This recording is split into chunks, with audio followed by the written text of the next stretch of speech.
Всем привет! Перед тем, как окунуться в супер быстрое приобретение навыков с Джошем Кауфманом и его 21 часами, хочу, чтобы мы с вами разобрались в трех понятиях, которые все смешивают. На самом деле они очень разные. И для того, чтобы полноценно мы смогли прокачать навык с этими принципами и правилами, которые будут в следующем видео, нам нужно разобраться, что такое приобретение навыка непосредственно, что такое тренировка и что такое осознанная практика, потому что это три разных вещи, которые хорошо дополняют друг друга, но не стоит их смешивать. Так вот, первое понятие – это непосредственное приобретение навыков. Это что-то, что вы приобретаете с нуля за счет повторений. То есть, когда вы учитесь там ходить, есть ложкой, что-либо, то есть, когда вы сознательно проходите весь этот путь, то есть, ваш мозг, ваше тело, вы повторяете из раза в раз то, чего вы вообще никогда не делали ранее. Это именно приобретение навыков.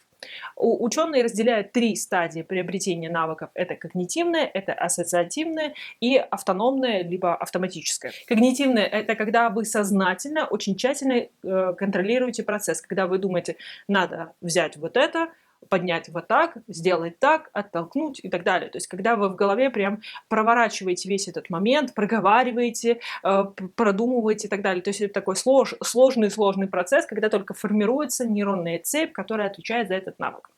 А вторая стадия – это ассоциативная, когда вы уже получаете обратную связь. То есть, у вас уже начинает что-то получаться, и вы понимаете, что вот это вы делаете немножко не так, вот это можно немножко иначе. То есть, вы уже начинаете немножко со стороны себя видеть, кто-то вам помогает, вы там в зеркало себя видите и так далее. То есть уже идут ассоциации с той сетью, которая у вас уже есть. Она такая слабенькая, но она сформировалась за счет первой стадии. Вы уже меньше таких простых действий прослеживаете, вы уже немножко сложнее делаете какие-то передвижения, движения, то есть у вас уже формируется более сложный навык. И последняя стадия – это автоматическая, либо автономная. Это когда ваш мозг перестает думать об этом процессе, и вы делаете это автоматически. То есть это переходит в другую зону мозга, другая часть мозга отвечает за этот процесс. Это происходит, когда ваша цепь уже хорошо сформирована, то есть для ее задействования не нужно много когнитивных сил и какого-то сигнала. То есть достаточно автоматического сигнала, который поступает в наш мозг, и мы делаем. Потому что когда маленькие дети учатся там есть ложкой, да, вначале это очень длительный, сложный процесс, но во взрослом возрасте мы уже не думаем о том, как взять ложку, поднести, зачерпнуть. Мы этого уже всего не думаем. Это происходит автоматически.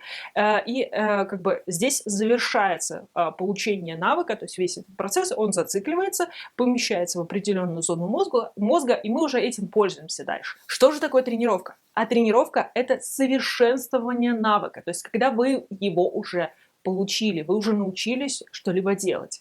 Как раз-таки в книге Джоша Кауфмана очень интересный пример по поводу тренировки приведен с бегом. Потому что все мы умеем бегать с детства. Мы учились ходить, мы сразу учились бегать, но профессиональные бегуны, они тренируются правильно бегать. То есть у них уже есть навык, они умеют переставлять ноги, быстро переставлять ноги для того, чтобы бежать. Но для того, чтобы стать профессиональным бегуном, нужно правильно тренироваться. Здесь вы уже шлифуете либо весь навык, либо вы разделяете ваш навык на какие-то части и тренируете отдельные части. Как правильно стартовать, там, например, в примере с бегом, как правильно финишировать, как правильно разгоняться. То есть это дальше уже идет именно шлифовка нашего навыка, потому что он приобретается за счет повторений, это еще не тренировки, вы только начинаете этот весь процесс. Но когда уже переходит в автоматический режим, вы начинаете тренироваться, если вам это нужно, потому что в большинстве случаев мы получаем навык, и на этом все завершается. И как раз-таки переходим к следующему понятию – осознанная практика. Это уже следующий уровень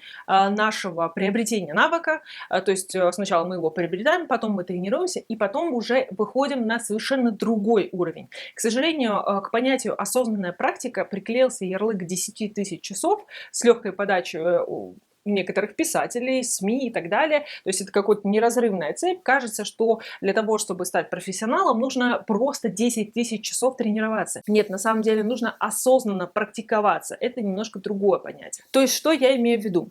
Когда мы приобретаем навык, он у нас переходит в автоматический режим, напоминаю. И мы уже неосознанно все это делаем. Если вы хотите выйти на другой уровень, на более высокий уровень, усовершенствовать, если обычные тренировки уже не помогают, потому что когда мы приобретаем навык, у нас, в принципе, такая кривая идет вниз очень быстро. То есть мы сначала очень быстро выходим на пик, то есть за короткое время мы, в принципе, любой навык можем так или иначе освоить. То есть, ну, как-то так привыкает наше тело, привыкает наш мозг, и мы доходим до какого-то определенного уровня. Это у нас закрепляется, и дальше все, ну, все, что мы тренируем, весь наш навык, то есть весь наш прогресс, точнее, если быть точнее, он идет вниз и так замедляется, замедляется, замедляется, потому что, ну, с каждой тренировкой все сложнее, сложнее, сложнее это все делать. Вот. И как раз вот в момент замедления приходит осознанная практика.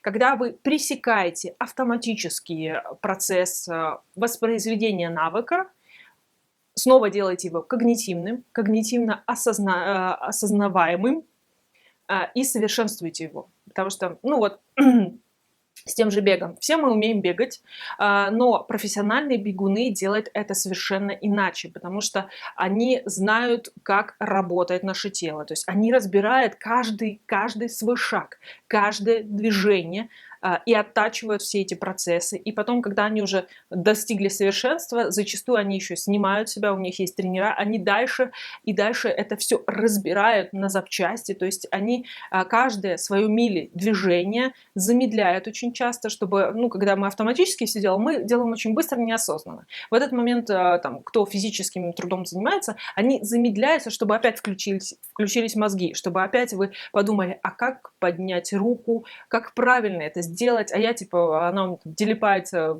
как угодно, мне нужно, чтобы она вот двигалась вместе со мной и так далее. То есть они замедляются и опять разбирают весь свой навык. То есть они откатываются назад, опять когнитивно все это переосознают. Вот это самая осознанная практика. То есть вы осознанно пресекаете автоматизм и осознанно переделываете, усовершенствуете уже то, что уже практически совершенно, вы еще дальше и дальше шлифуете. И здесь стоит упомянуть, чем отличается профессионал от любителя. Любитель достигает вот этого автоматического режима и забрасывает это дело, потому что, ну, он умеет делать, он там умеет играть в гольф, умеет там ракеткой махать, еще что-то. Ему достаточно, он получает удовольствие, у него вроде бы получается, и он на этом заканчивает. Профессионал же, достигая вот этого автоматического режима, потом у него идут тренировки, и потом он еще дальше и дальше шлифует. То есть любой профессиональный спортсмен или человек, который занимается чем-либо профессионально, он никогда не заканчивает тренировки. Он, дойдя даже до самого высшего уровня, он продолжает тренироваться, потому что в любом деле есть какие-то вот моменты, которые можно и дальше, и дальше, и дальше шлифовать. Это как раз-таки та самая осознанная практика. Недостаточно просто тренироваться 10 тысяч часов для того, чтобы обрести что-то.